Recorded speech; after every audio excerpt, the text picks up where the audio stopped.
Hola, ¿qué tal? Mi nombre es César Abel Santos Jiménez, soy de la carrera de Ingeniería Petrolera de la Universidad Politécnica de Chiapas del cuarto cuatrimestre, Grupo B.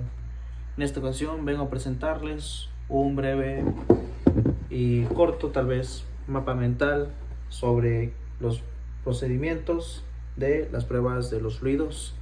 Este mapa mental se elaboró en base a un PDF e información que nos proporcionó el ingeniero Alejandro Zúñiga Rosales, y va más que nada, vamos a hablar sobre la medición de la densidad, lo que es el embudo de Marsh y cómo se utiliza, también la viscosidad por una lectura directa o por alguna medición directa como son aparatos, también la estimación de arenas, cómo se mide la retorta o la medición de la retorta y la medición de resistencia de corte.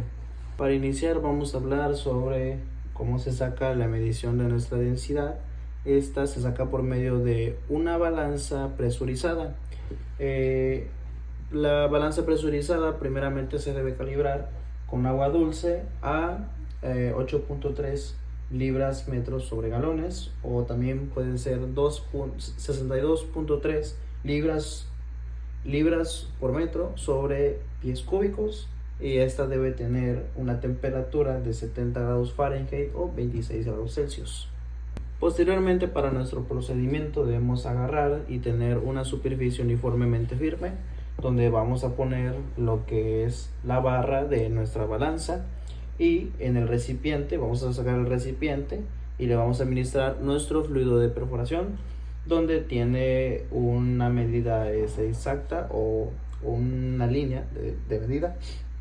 Después agarramos y la sellamos que tiene una tapa que tiene unos sellos especiales, y también tiene un orificio en la parte superior donde vamos a agarrar, lo vamos a enroscar y hasta que selle perfectamente bien. Después vamos a agarrar y le vamos a introducir lo que es como una prensa, donde vamos a presurizar hasta que nuestro fluido de perforación pues salga por medio de ese orificio. Después vamos a agarrar y vamos a limpiar lo que se chorreó de lodo, y vamos a poner nuestra barra sobre la base de esta herramienta, y vamos a balancearlo por medio de un plomo que tiene en esta parte de aquí de la regla, y dependiendo de dónde quede nuestro plomo va a estar la medida de nuestra densidad de nuestro fluido. Posteriormente pasamos a la medición de nuestro embudo de Marsh. El embudo de Marsh debe tener unas mediciones específicas o unas dimensiones específicas, como lo son un cuarto de galón de agua dulce, o lo que son 946 centímetros cúbicos. Después de eso agarramos y tenemos que registrar la temperatura. Esta debe ser de entre 75 grados Fahrenheit o puede ser 25 o 3 grados Celsius. Después de eso tenemos que tener el tiempo, debe ser de 26 segundos para el desalojo. Este debe ser necesaria para ver si en realidad nuestro fluido cumple con lo necesario para que pueda estar en nuestro embudo de Marsh. Para el procedimiento vamos a agarrar el embudo de Marsh, lo sostenemos con un brazo y vamos a tener con el otro brazo, el embudo de Marsh va a estar sobre una base donde vamos a agarrar y vamos a tapar la boquilla inferior o la parte inferior de nuestro embudo de Marsh. Vamos a introducir con un recipiente de un cuarto de galón vamos a vaciar este recipiente sobre nuestro embudo de Marsh, y hasta que se llene agarramos y este vaso lo volvemos a poner abajo del embudo de Marsh. Después de eso, con un cronómetro, a partir de cuando destapemos o quitemos el dedo, vamos a medir el tiempo en que tarda en vaciarse el embudo de Marsh y que el recipiente se llene a un cuarto de galón. En cuanto el recipiente llene a un cuarto de galón, vamos a agarrar y vamos a parar el tiempo, y ese tiempo va a ser el que nos va a dictar nuestra viscosidad, pero es una viscosidad que se mide por tiempo, y debe ser medida en segundos. Posteriormente pasamos a nuestro viscosímetro de lectura directa. Estos viscosímetros de lectura directa son máquinas con motores eléctricos que nos proporcionan un movimiento giratorio a ciertas revoluciones. Entonces, Para empezar el procedimiento tenemos que registrar primero las revoluciones o el punto máximo que alcanza las revoluciones, la medición que nos da el viscosímetro a 600 revoluciones por minuto. Después de eso registramos lo que nos dio y después agarramos, bajamos y apuntamos cuánto nos da a 300 revoluciones por minuto.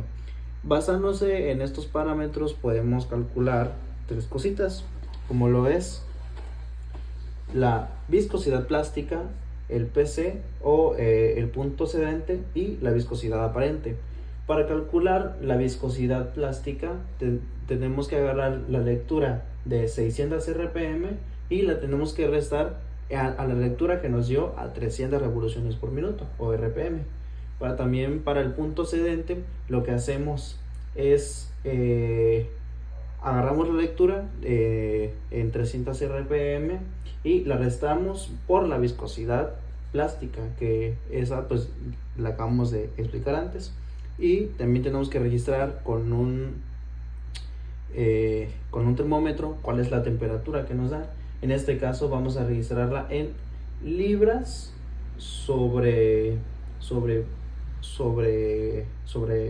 gramos, libras por gramo sobre 100 pies cuadrados.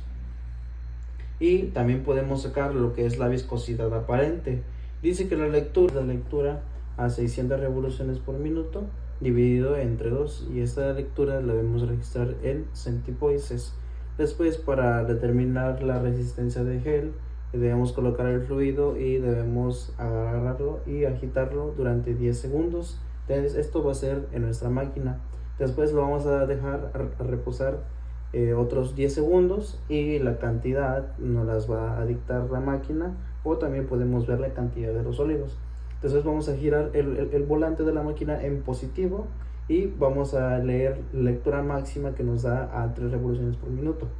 Después de esto vamos a agarrar y vamos a anotar la temperatura que tenemos en nuestro fluido, y después vamos a quitar a otros 10 segundos, pero esta vez vamos a dejar reposar a 10 minutos, y esta lo vamos a registrar en libras sobre 100 pies cuadrados. Esto pasamos a nuestra medición de resistencia de corte. Esta es una fórmula que se mide mediante una fórmula específica, que es S, que es igual a 3.61, que multiplica a la suma de Z por W y esto sobre L, y el resultado de este lo vamos a restar entre 0.256 que multiplica a A. Entonces los valores, S es la resistencia de corte, Z es el peso del tubo de corte, eso es en gramos, U es la longitud del tubo que fue sumergido del corte. Esto vamos a registrarlo en pulgadas. También A es el peso del fluido. Esto lo vamos a registrar en libras sobre galones. Aquí tenemos lo que es la prueba API bajo baja temperatura y baja presión. Para esto tenemos que tener un filtro de prensa API estándar en una diferencia de 100 psi y los resultados van a ser correlativos.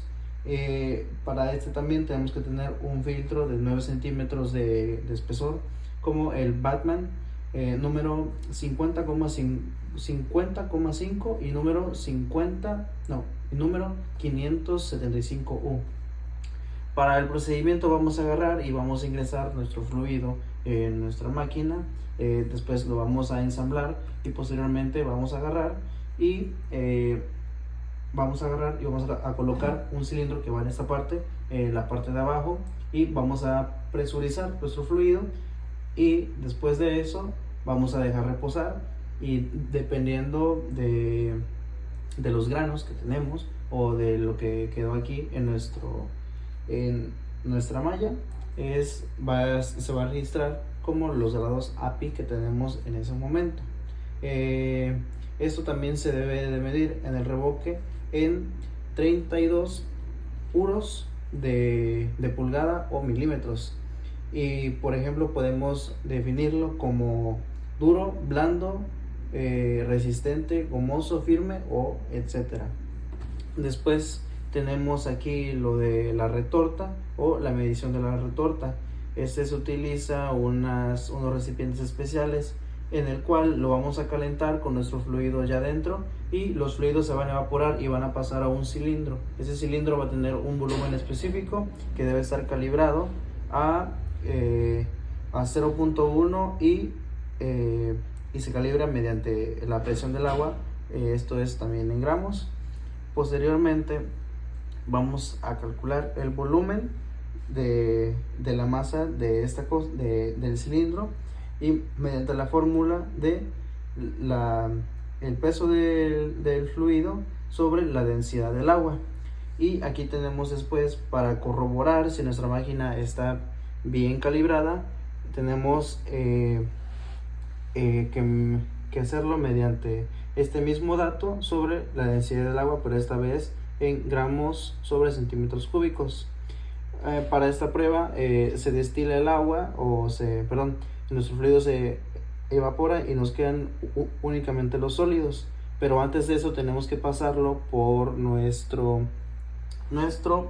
aquí está, nuestro embudo de Marsh, el cual debe tener una malla de 12 o de 10.20 o 50 centímetros cúbicos y 10 grados Fahrenheit. Entonces, mediante estas fórmulas y mediante lo que nos dé aquí el tipo de sólidos, es lo que tenemos en nuestra prueba de torta. Y finalmente tenemos la estimación de las arenas. Para este procedimiento tenemos que tener 2 cilindros o 2 tubos, el cual el primero vamos a llenar con nuestro fluido de perforación y después le vamos a poner una malla tamiz de 200 o 2 según media pulgadas y lo introducimos. Después pegamos el otro tubo, el tubo granulado, y le damos la vuelta. Los sólidos que queden depositados o asentados en nuestro tamiz debemos medirlo, y esta es la unidad o la estimación de arenas que tenemos en nuestro fluido de perforación. Por mi parte eso fue todo, espero que les haya quedado un poco claro entendido mi explicación sobre algunos procedimientos de prueba de fluidos de perforación. Cabe recalcar que la información fue lo más resumida posible y lo más que se pudieran entender a mi público. Y entonces pues eso es todo de mi parte, y le mando un fuerte saludo y un fuerte abrazo al ingeniero Zúñiga, y que tengan un muy bonito día. Hasta luego.